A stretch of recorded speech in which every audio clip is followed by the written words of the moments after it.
સુરતમાં દારૂબંધીની કડક અમલવારી કરાવવાની માંગ સાથે સુરત શહેર જિલ્લા કોંગ્રેસ સમિતિએ પોલીસ કમિશનરને લેખિતમાં આવેદનપત્ર આપીને રજૂઆત કરી છે.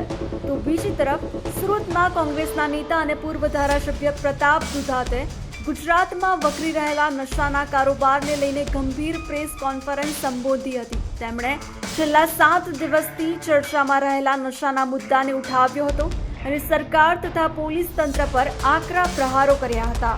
લડવું એટલા માટે પડશે કે આવનાર પેઢીનો આ પ્રશ્ન છે.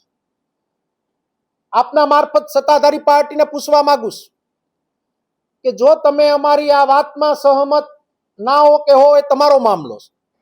એટલું ડ્રગ્સ પકડાણું, ડ્રગ્સના વ્યસનીઓને છોડાવવા માટે તમે સુરત સાથે કેટલા આઇસોલેશન ખોલવામાં આવ્યા એનું એક શ્વેતપત્ર બહાર પાડો.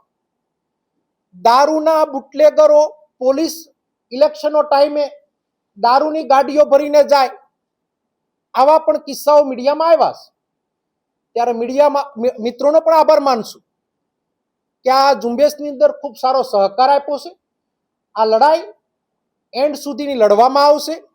ડ્રગ્સ અને ઝૂમતા ગુજરાતમાંથી બહાર લાવવા માટે કોંગ્રેસે આગેવાની લીધી ત્યારે જન જન સુધી આ વાત પહોંચે. સરકાર સદંતર નિષ્ફળ છે. ડ્રગ્સની અંદર ગુજરાત આખું ડૂબી ગયું છે.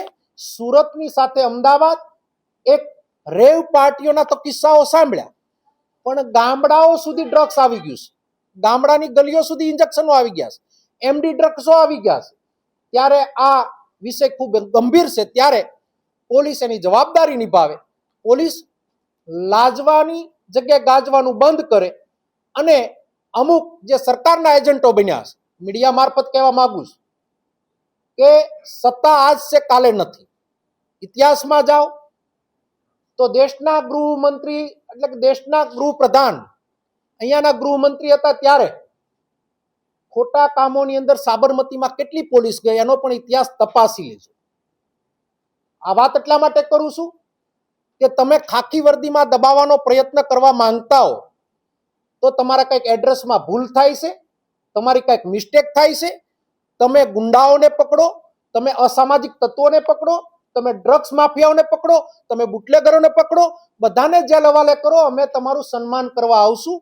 બાકી વાત કરીએ પ્રમાણે ખોટા લોકોના આજ નહીં તો કાલે પટ્ટા ઉતરવાના છે, એમાં કોઈ સવાલ નથી. કોર્ટ, કાયદો અને વ્યવસ્થા આજે પણ હયાત છે અને આ વ્યવસ્થાની વાત ઉપર અમે સહમત થઈ.